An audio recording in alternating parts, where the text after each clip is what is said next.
다른 일을 하면서 돈을 벌고 싶다고요? 지난 1년간 제가 영상에서 소개해드린 것들, 그리고 직접 해보면서 부업으로 왜 티스토리가 절대적이라고 생각을 하는지 그 극명한 차이에 대해서 간단하게 한번 나눠보도록 하겠습니다.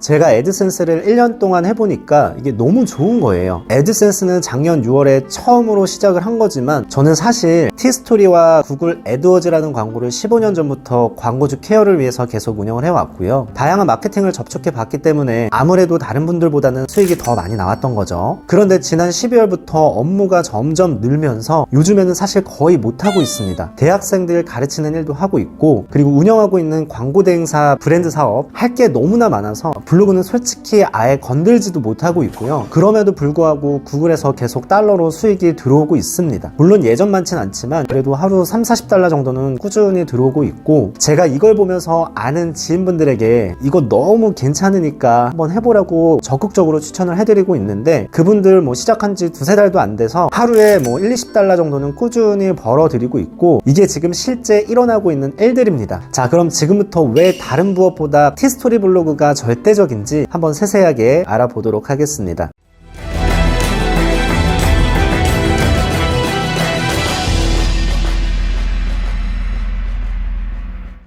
첫 번째, 시대적 트렌드.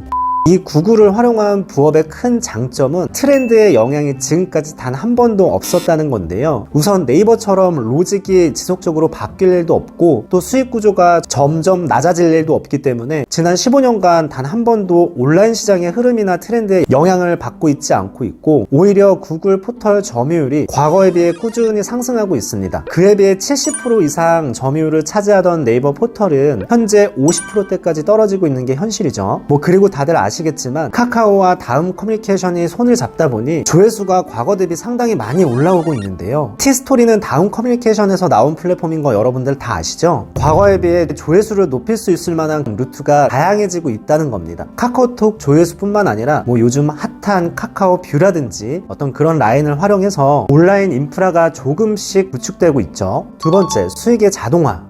앞서 말씀드렸듯이 앱테크 어플이나 네이버 블로그, 또 그 외 여러 플랫폼과의 티스토리의 차이점이라고 하면 수익의 자동화라고 볼 수 있는데요. 시간을 많이 투자하는 노동의 가치 없이 어느 정도만 활성화가 되면 지금 당장 뭘 하지 않아도 CTR은 계속 발생하게 됩니다. 저는 요즘 업무 과다로 인해서 포스팅을 거의 못하고 있는데, 그럼에도 불구하고 하루에 30-40달러 정도는 꾸준히 유지가 되고 있고요. 우선 직장인들에게 티스토리가 최고의 부업인 이유 중 하나를 꼽자면 별다른 커뮤니케이션이 필요가 없다는 겁니다. 자, 네이버 블로그의 단점이 뭘까요? 바로 클라이언트나 대행사 직원들과의 소통이죠. 직장인들은 낮에는 업무를 보느라 정신이 없잖아요. 바쁜 업무를 보고 있는데 중간중간에 대행사 직원과 커뮤니케이션을 한다는 게 그렇게 쉬운 일은 아닐 겁니다. 솔직히 눈치도 좀 보이고요. 그리고 낮 시간에 포스팅을 원하는 대행사 잘못 만나면 정말 골치 아픈 일이 아닐 수 없습니다. 여러분들 생각 한번 해보세요. 회사에서 일하다 말고 중간에 블로그 포스팅을 하는 게 그렇게 쉬운 일은 아니잖아요. 애드센스는 누군가와 따로 접촉하거나 커뮤니케이션이 필요가 없죠. 왜냐? 구글에서 알아서 날짜에 맞춰 수익이 나오기 때문에 우리는 그냥 받기만 하면 됩니다. 세 번째, 다른 플랫폼과의 연동.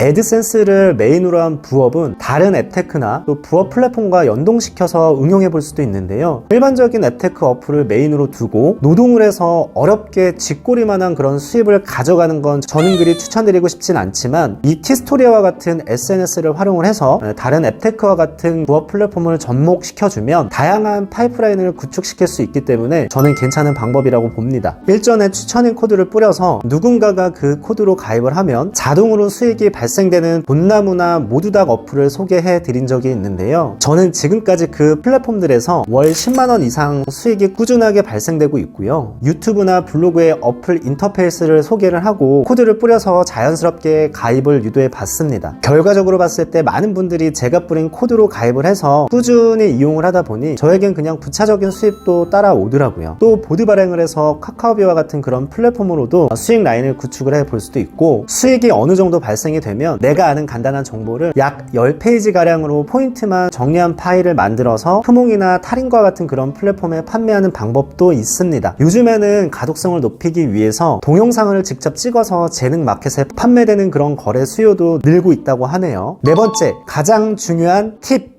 네이버 플랫폼의 경우에는 내가 잘하는 것, 취미, 하고 싶은 것들, 그런 것들 위주로 포스팅을 하죠. 예를 들어 맛집이나 여행을 좋아하는 분들은 그와 관련된 콘텐츠로 리뷰하는 게 일반적인데, 여러분들 구글 애드센스 왜 하시나요? 돈 벌려고 하는 거 아닙니까? 단순히 추억을 기록하기 위한 수단으로 이용하거나 스스로의 만족을 위해서 하는 거라면 네이버 블로그만으로도 충분합니다. 애드센스 그렇게 하시면 돈 절대로 못 법니다. 주제를 정할 때 먼저 예상 클릭당 단가를 확인을 하고 그와 관련된 주제를 우선 찾아보셔야 돼요. 예전에 말씀드렸던 구글 애드즈나 다음 클릭스에 들어가서 키워드를 한번 먼저 분석해 보시고 단가 높은 광고가 달릴 만한 그런 주제로 콘텐츠를 정하셔야 됩니다. 이거 정말 중요합니다. 내가 좋아하는 포스팅이 아니라 구매 전환율과 RPM이 나올 만한 그런 콘텐츠를 정하시고 클릭률이 어느 정도 나올 수 있도록 부분 광고도 적절히 심어주는 것이 가장 중요한 포인트라고 보시면 될 것 같습니다.